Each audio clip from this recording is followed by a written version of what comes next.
ಸಹಜವೂ ಅಲ್ಲ, ಅಸಹಜವೂ ಅಲ್ಲ, ಸತ್ಯವೂ ಇಲ್ಲ, ಅಸತ್ಯವೂ ಇಲ್ಲ, ನಾನೂ ಇಲ್ಲ, ನೀನೂ ಇಲ್ಲ. ಇಲ್ಲ ಇಲ್ಲ ಎಂಬುವನು ತಾನಿಲ್ಲ. ಗುಹೇಶ್ವರ ನೆಂಬುದು ಬಟ ಬಯಲು.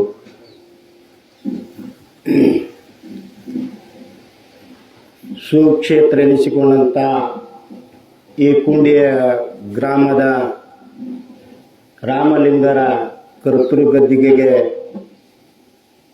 ಕೋಟಿ ದಂಡವತ ಪ್ರಣಾಮಗಳನ್ನು ಸಲ್ಲಿಸಿ, ಸೂತ್ರಿಯ ಬ್ರಹ್ಮನಿಷ್ಠ ಸದ್ಗುರುಗಳಾದ ಮಾಧವಾನಂದ ಪ್ರಭುಜಿಗಳ ದಿವ್ಯ ಚರಣಂಗಕ್ಕೆ ಕೋಟಿ ಕೋಟಿ ದಂಡವತ ಪ್ರಣಾಮಗಳನ್ನು ಸಲ್ಲಿಸಿ,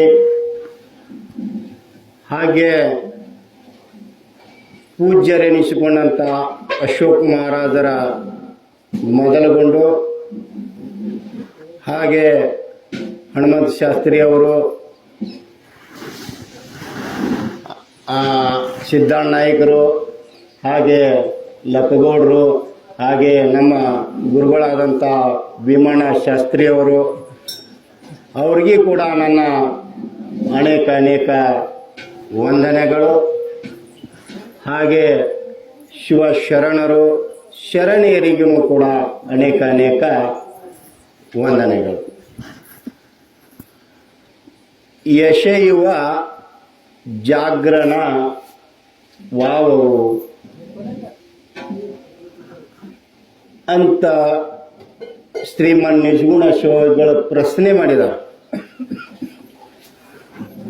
ಎಸೆಯುವ ಹಾಳಾಗಿ ಹೋಗ್ತಕ್ಕಂಥ, ನಾಶ ಮಾಡಲ್ಪಟ್ಟಂಥ,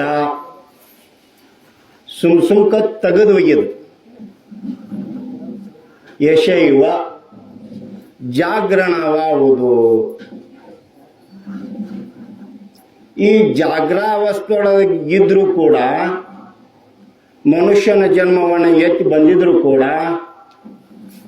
84 ಲಕ್ಷ ಯೋನಿ ಒಳಗ ಅಜ್ಞಾನದಿಂದ ತುಂಬಿಕೊಂಡಿದ್ರು ಕೂಡ, ಅಜ್ಞಾನದೊಳಗೆ ಕಾಲ ಹರಣ ಮಾಡಿದ್ರು ಕೂಡ, ಮನುಷ್ಯನ ಜನ್ಮ ಏನೋ ಎಷ್ಟೋ ಜನ್ಮಗಳ ಪುಣ್ಯದ ಪ್ರಾಪ್ತಿದಿಂದ ಈ ಮನುಷ್ಯನ ಜನ್ಮ ಬಂದೈತಿ. ಇದು ಜಾಗ್ರ ಅವಸ್ಥಾವನ್ನು ಪಡ್ಕೊಳ್ಳಕ್ಕೆ ಬಂದಿದ್ರು ಕೂಡ ಇದನ್ನು ಹಾಳು ಮಾಡ್ಕೊಳ್ಳೋದು ಅಂತ ನಿಜಗುಣ ಶಿವಗಳು ಹೇಳಿದ. ಇದು ಎಸೆಯುವ ಜಾಗರಣ. ಮನುಷ್ಯನ ಜನ್ಮ ಕೊಟ್ಟಾನ ಪರಮಾತ್ಮ, ನೀ ಜ್ಞಾನವನ್ನು ಪಡ್ಕೊಂಡ, ಆ ಪರಮಾತ್ಮನನ್ನ ಅರಿತು ನಿನಗ ಎಷ್ಟೋ ನೀ ಆ ಸದ್ಗುರುಗಳದಾಗಲಿ ಆ ಪರಮಾತ್ಮನ ನಾಮಸ್ಮರಣೆ ಮಾಡಿದಾಗ ಈ ಮನುಷ್ಯನ ಜನ್ಮ ನಿನಗೆ ಸಿಕ್ಕೈತಿ. ಅದನ್ನು ಬಿಟ್ಟು ನಾವು ಏನು ಮಾಡಾಕತ್ತಿದೀವಪ್ಪ ಅಂತಂದ್ರ, ಈ ಮನುಷ್ಯನ ಜನ್ಮ ಬಂದ ಕಸಿಂದ ಇದನ್ನು ಹಾಳು ಮಾಡ್ಕೊಳಕತ್ತಿದೀವೋ.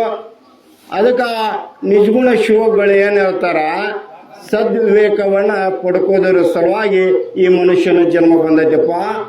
84 ಲಕ್ಷ ಯೋನಿ ಒಳಗ ನೀ ಅಜ್ಞಾನದಿಂದ ಇದ್ದಿ, ನಿನಗೆ ಬಹಳ ಕೊರತಿತ ಜ್ಞಾನದ. ಅದಕ್ಕೆ ಈ ಮನುಷ್ಯನ ಜನ್ಮದೊಳಗ ಎಲ್ಲ ಸಂಪೂರ್ಣ ಜ್ಞಾನ ನಿನಗೆ ಕೊಟ್ಟಿದೀವು. ಇದನ್ನ ಯಾಕೆ ಹಾಳು ಮಾಡ್ಕೋತಿ?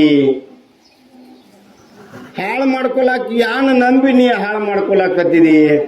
ಯಾವುದು ನಿಂದ ಅಲ್ಲೋ, ಯಾವುದು ನಿನ್ನ ಸಂಗಾಟ ಬರ್ದಿಲ್ಲೋ, ಯಾವುದು ಸತ್ತಿಲ್ಲೋ ಅದನ್ನು ನಂಬಿ ಈ ಮನುಷ್ಯನ ಜನ್ಮ ಹಾಳು ಮಾಡ್ಕೋತಿ. ಅದಕ್ಕೆ ಸದ್ಗುರುಗಳ ಅವರ ಹೇಳಿದಾರ, ಅದನ್ನು ಸದ್ವಿವೇಕ ಅಂತಂದ್ರ ಸತ್ಯಾಸತ್ಯತೆ. ಈ ಮನುಷ್ಯನ ಜನ್ಮ ಅಂದ್ರೆ ಯಾನ, ಈ ಮನುಷ್ಯನ ಜನ್ಮ ಎದಕ್ಕೆ ಹುಟ್ಟಿ ಬಂದೈತಿ? ಏನ ಸಂಸಾರ ಮಾಡ್ಲಾಕ ಬಂದೈತೋ, ಏನ ಸತ್ಯವನ್ನು ತಿಳಿದ ಕಸಿಂದ ಈ ಜನನ ಮರಣಗಳನ್ನು ನಾಶ ಮಾಡ್ಕೊಳಕ ಬಂದೈತೋ, ಎದಕ್ಕೆ ಬಂದೈತಿ ಅನ್ನೋದ ನಾವು ತಿಳ್ಕೊಳ್ಳೋದನ್ನ ಸದ್ವಿವೇಕ. ಸತ್ಯಾಸತ್ಯತೆಯನ್ನು ತಿಳ್ಕೊಳ್ಳೋದಕ್ಕನ ಸದ್ವಿವೇಕ ಅಂದ್ರೆ. ಆ ಸದ್ವಿವೇಕ ತಿಳಿತು ಅಂತಂದ್ರ ಪುನರ್ಜನ್ಮ ಈ ಮನುಷ್ಯನಿಗೆ ಬರುದು.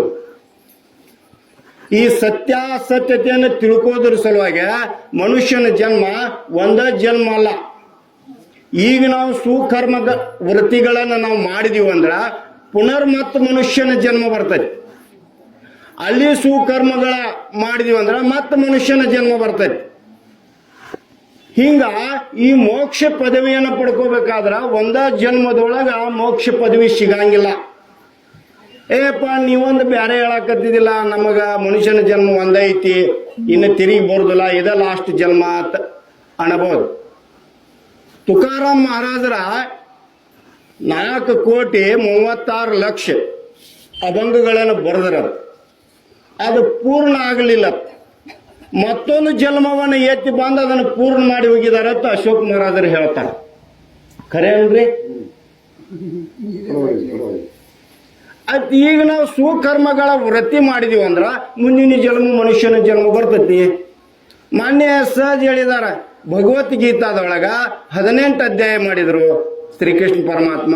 ಮತ್ 2 ಅಧ್ಯಾಯ 3 ಅಧ್ಯಾಯ ಯಾರೇ ಜ್ಞಾನೇಶ್ವರ ಪೂರ್ಣ ಮಾಡಿ ಹೋದ್ರು ಅಂತ. ಹಂಗ ನಾವು ಈ ಸುಕರ್ಮಗಳನ್ನು ಮಾಡಿದೀವಿ, ಈ ಮನುಷ್ಯನ ಜನ್ಮ ಹಾಳು ಮಾಡ್ಕೊಳಕತ್ತಿದೀವಲ್ಲ. ಈ ಮನುಷ್ಯನ ಜನ್ಮದೊಳಗ ನಾವು ತಿಳ್ಕೊಂಡ ಆ ಪರಮಾತ್ಮನ ನಾಮಸ್ಮರಣೆ ಮಾಡಿದೀವಿ ಅಂದ್ರ, ಆ ಸದ್ಗುರುಗಳು ಕೊಟ್ಟಂಗ ಆ ನೇಮ ಕಟ್ಟುನಿಟ್ಟಿನ ಉಪವಾಸಗಳನ್ನು ಮಾಡಿದೀವಿ ಅಂದ್ರ ಈ ಜನ್ಮವನ್ನ ಹಾಳು ಮಾಡ್ಕೊಲಿಲ್ಲ. ಮುಂದಿನ ಜನ್ಮ ಮತ್ತೆ ನಿನಗ ಮನುಷ್ಯನ ಜನ್ಮ ಆಗಿ ಬರ್ತೈತಿ, ಅಲ್ಲಿ ಸುಕರ್ಮ ವೃತ್ತಿ ಹಿಂಗ ಪ್ರಮೋಷನ್ ಹಾಕೋತ ನೀವು ಮೋಕ್ಷ ಪದವಿಗೆ ಹೋಗ್ತಿ. ಮತ್ ನೀವು ಈಗ ಒಮ್ಮೆ ಮನುಷ್ಯನ ಜನ್ಮ ಕೊಟ್ಟಾನ, ಮತ್ತ ಪಾಪ ಕರ್ಮಗಳನ್ನ ಮಾಡಿದೆ, ಅಂದ್ರೆ ಈ ಮನುಷ್ಯನ ಜನ್ಮವನ್ನ ಲಾಸ್ಟ್ ಆಗ್ತೈತಿ. ಮತ್ತ 84 ಲಕ್ಷ ಯೋನಿ ಒಳಗೆ ಹೋಗ್ತಿ. ಅಥವಾ ಈ ಮನುಷ್ಯನ ಜನ್ಮ ನಿನ್ನ ಪುನರ್ ಕೊಟ್ರು ಪಾಪ ಕರ್ಮಗಳನ್ನ ನಿನ್ನ ಬೆನ್ನ ಹತ್ತಿ ಈ ಜ್ಞಾನ ನಿನಗಾಗುದಿಲ್ಲ, ಆ ಕರ್ಮನ ನಿನ್ನ ಬೆನ್ನ ಹತ್ತತಿ. ಬುದ್ಧಿಯು ಬಲಶಾಲಿ ಅಲ್ಲ, ಬುದ್ಧಿಯಿಂದ ಕರ್ಮವು ತಿದ್ದಿಕೊಂಡೇ ನೆನಬೇಡ. ಬುದ್ಧಿಯನ್ನು ಕರ್ಮವು ಗುದ್ದಿ ಕೊಲ್ಲುವುದು ಸರ್ವಜ್ಞ ಅಂತ. ಈ ಜನ್ಮದೊಳಗ ಕರ್ಮನಿ ತೊಳ್ಕೊಂಡೆ ಅಂದ್ರ, ಈಗ ನಾವೊಬ್ರು ಮಳದಾಗ ಚಾಕ್ರಿ ಇದೀವಿ ಅಂತ ತಿಳ್ಕೊರಿ. 1 ಲಕ್ಷ ಎಷ್ಟೋ ನಾವು ರೊಕ್ಕ ತಕೊಂಡು ಅವ್ರಲ್ಲಿ ಚಾಕ್ರಿ ಇದೀವಿ. ಅವನಲ್ಲಿ 12 ವರ್ಷ 1 ವರ್ಷ ನಾವು ಆ ಚಾಕ್ರಿ ಇರಬೇಕಾಗೈತಿ. ಆ ಚಾಕ್ರಿ 1 ವರ್ಷದಾಗ ಮುಗಿದು ಹೋಯ್ತದ ಚಾಕ್ರಿ. ಮತ್ತ ಹಂಗ ಉಚ್ಚಲ್ ತೋಳಕತ್ತೀವಿ ಅಂದ್ರ ಮತ್ತ ಹಂಗ ಮುಂದೆ ಹೋಗ್ಬೇಕಾಗ್ತತಿ. ಹಂಗ ಈ ಮನುಷ್ಯನ ಜನ್ಮ ಬಂದೈತಿ, ನಾವು ಸುಕರ್ಮಗಳ ವೃತ್ತಿಯನ್ನ ಮಾಡಿದೀವಿ ಅಂದ್ರ ಮನುಷ್ಯನ ಜನ್ಮ ಈ ಯಶಸ್ವಿ ಹಾಳಾಗಂಗಿಲ್ಲ. ಈ ಜನ್ಮ ಅದನ್ನ ಪೂರ್ಣ ಆಗ್ತೈತಿ. ಇಲ್ಲಿ ಸುಕರ್ಮ ಮಾಡಿದೀವಿ ಅಂದ್ರ ಮತ್ ಮುಂದಿನ ವರ್ಷ ಮತ್ತೆ ಜನ್ಮ ಬರ್ತಂದ್ರ ಆ ಕರ್ಮವನ್ನ ತೊಳ್ಕೊಳಕ್ ಬರ್ತೈತಿ. ಆ ಕರ್ಮ ತೊಳ್ಯಾವ್ರ ಯಾರಪ್ಪ ಅಂತಂದ್ರ ಸದ್ಗುರುಗಳು. ಅದನ್ನ ಕರ್ಮ ತೊಳ್ಕೋಬೇಕಾದ್ರ ವಿವೇಕ ಬೇಕು, ಜ್ಞಾನ ಬೇಕು. ಜ್ಞಾನದ ಮನುಷ್ಯನ ಕೊನೆ ಗುರಿನ ಐತಿ. ಮನುಷ್ಯ ಜ್ಞಾನವನ್ನು ಪಡ್ಕೊಳಕ ಮನುಷ್ಯನ ಜನ್ಮ ಬಂದೈತಿ, ಫೇರಿ ತಪ್ಪಿಸ್ಕೊಳಕ ಮನುಷ್ಯನ ಜನ್ಮ ಬಂದೈತಿ. ಅದಕ್ಕ ಶಂಕರಾಚಾರ್ಯರು ಒಂದು ಮಾತು ಹೇಳಿದರು, ಲಡಕಪ್ಪನ ಮೇ ಖೇಲ್ ಮೇ ಖೋಯ ಇಲ್ಲ, ಬಾಲಸ್ತಾವತ್ ಕ್ರೀಡಾಸಕ್ತ, ತರುಣಸ್ತಾವತ್ ತರುಣಿ ರಕ್ತ, ವೃದ್ಧಾಸ್ತಾವತ್ ಚಿಂತಾಮಗ್ನ, ಪರಬ್ರಹ್ಮಣೆ ಗೋಪಿನಿ ಲಗ್ನ, ಭಜ ಗೋವಿಂದಂ ಭಜ ಮೂಢಮತೆ ಅಂತ ಹೇಳಿದರು. ಸಣ್ಣಾಗ ಆಟ ಪಾಠದೊಳಗ ಕಾಲಹರಣ ಮಾಡಿದೆ, ಯೌವನದೊಳಗ ನಿನ್ನ ಹೆಂಡ್ರ ಮಕ್ಕಳ ಅದ್ರೊಳಗೆ ಪಾಠ ಇದನ್ನ ಹಾಳು ಮಾಡಿದೆ. ವೃದ್ಧಾವಯಸ್ಸದೊಳಗೆ ಏನ್ ಮಾಡಿದೆಪ್ಪ ಅಂತಂದ್ರ ಅದನ್ನ ಹಿಂದೆ ಆದದೋದು ಅದನ್ನ ಚಿಂತನೆ ಮಾಡ್ಕೊತ ಹೋದಿ. ಪರೇ ಬ್ರಹ್ಮಣೆ ಗೋಪಿನಿ ಲಗ್ನ, ಯಾವಾಗ ಗುರುವಿನ ಮಾಡ್ಕೊಂಡ ಪರಮಾತ್ಮನ ಜ್ಞಾನ ಮಾಡ್ಕೊಂಡ ಸದ್ವಿವೇಕ ಯಾವಾಗ ನೀ ಪಡ್ಕೊಳವ. ಭಜೆ ಮೂಢಮತೆ, ಮೂಢ ಮನುಷ್ಯ ನೀ ಯಾವಾಗ ಮೋಕ್ಷ ಪದವಿ ತಗೊಳವ, ಈ ಮನುಷ್ಯನ ಜನ್ಮ ಯಾವಾಗ ಹಾಳು ಮಾಡ್ಕೊಳವ, ಸದ್ವಿವೇಕ ಯಾವಾಗ ಪಡ್ಕೊಳವ.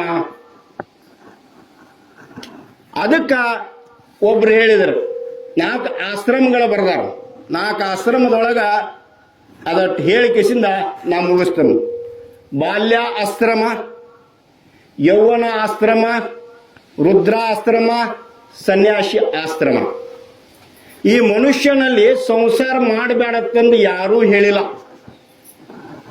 ಬಾಲ್ಯದೊಳಗ ತಂದೆ ತಾಯಿಗಳಲ್ಲಿಯೇ ಅದರಾಗ ಅಧ್ಯಾತ್ಮವನ್ನ ಕರಗಸ್ ಮಾಡ್ಕೋ, ಅಧ್ಯಾತ್ಮವನ್ನ ಪಠನ ಮಾಡ್ಕೋ, ಅಧ್ಯಾತ್ಮನ ಗುರುವಿನ ಮಾಡ್ಕೋ. ಎಲ್ಲಿ ತನಕಪ್ಪ ಅಂದ್ರೆ 20 ವರ್ಷ 25 ವರ್ಷ ತನಕ ಆ ಗುರುಗಳನ್ನ ಮಾಡ್ಕೊಂಡು ಸತ್ಯಾಸತ್ಯತೆಯನ್ನ ಅರಿತುಕೋ. ಆ ಗುರುವಿನ ಸನ್ನಿಧಿಯೊಳಗ ಗುರು ಹೇಳಿದಂಗ ಕಾಯ ವಾಚ ಮನಸಾರೆ ನಡಿ. ಮುಂದ 25ರಿಂದ 50 ವರ್ಷದಾಗ ನಿನ್ನ ತಂದೆ ತಾಯಿಗಳು ಹೇಳಿದಂಗ ನಿನ್ನ ಹೆಂಡತಿ ಮಾಡ್ಕೋ, ಮಕ್ಕಳ ಮಾಡ್ಕೊಂಡ್ ಕಸಿಂದ 50 ವರ್ಷಕ್ಕ ಆ ಮಕ್ಕಳು ಹುಟ್ಟಿದಂತ ಮಕ್ಕಳಿಗೆ ಮದುವೆ ಮಾಡ್ಕೊಂಡ ಅದು ವೃದ್ಧಾವಸ್ಥ 50 ವರ್ಷಕ್ಕೆ ಬರ್ತತಿ.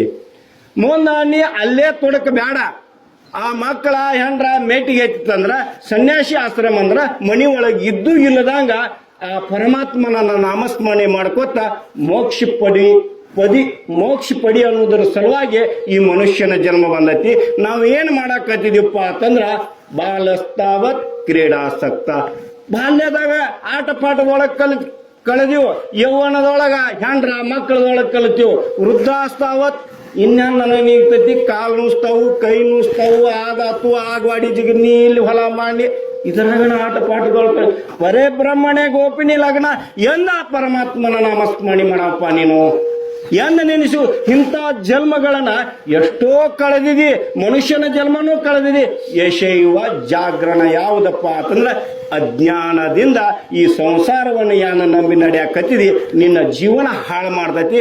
ನಿನ್ನ ಸದ್ವಿವೇಕ ಕೊಡುವಂತ ಆ ಸದ್ಗುರುಗಳಿಗೆ ಶರಣ ಹೋಗಿ ಈ ಸಂಸಾರ ಸತ್ಯೋ ಅಸತ್ಯೋ ನೀ ಏನ ನಂಬಿ ಜೀವನ ಮಾಡ್ಬೇಕನ್ನುವಂಥದ್ದು ತಿಳಿಸೋವ ಯಾರಪ್ಪ ಅಂತಂದ್ರ ಸದ್ಗುರುಗಳ. ಅವರಿಗೆ ಶರಣ ಹೋಗಿ ಕಸಿಂದ ಈ ಮನುಷ್ಯನ ಜನ್ಮವನ್ನು ಪಾವನ ಮಾಡಿಕೊಳ್ಳೋದ್ರ ಸಲುವಾಗಿನೇ ಈ ಜ್ಞಾನವನ್ನು ಕೊಟ್ಟ ಪರಮಾತ್ಮ ಕಳಿಸನ. ನಾವು ನೀವು ಆದಷ್ಟು ಪ್ರಯತ್ನ ಆದಷ್ಟು ಹಿಂದೆ ಹೋದು ಇನ್ನರೇ ಹಾಕೋತ ಪರಮಾತ್ಮನ ನಾಮಸ್ಮರಣೆಯನ್ನು ಮಾಡಿ ಕಸಿಂದ ಸದ್ವಿವೇಕನ್ನು ಪಡ್ಕೊಂಡ ಆ ಗುರುಗಳು ಹಾಕಿಕೊಟ್ಟಂತ ಸತ್ಯಾಸತ್ಯತೆಯನ್ನು ತಿಳಿದುಕೊಂಡ ಈ ಮನುಷ್ಯನ ಜನ್ಮವನ್ನ ಪಾವನ ಮಾಡ್ಕೊಂಡ ಆ ಪರಮಾತ್ಮನ ನಾಮಸ್ಮರಣೆ ಮಾಡಿ ಮೋಕ್ಷ ಪದವಿಗೆ ಹೊಂದೋಣ ಅಂತ ಹೇಳಿ 2 ಮಾತು ನಿಮ್ಮೆಲ್ಲರ ಪಾದಕ್ಕಿಡ್ತಾನಂತ ಹೇಳಿ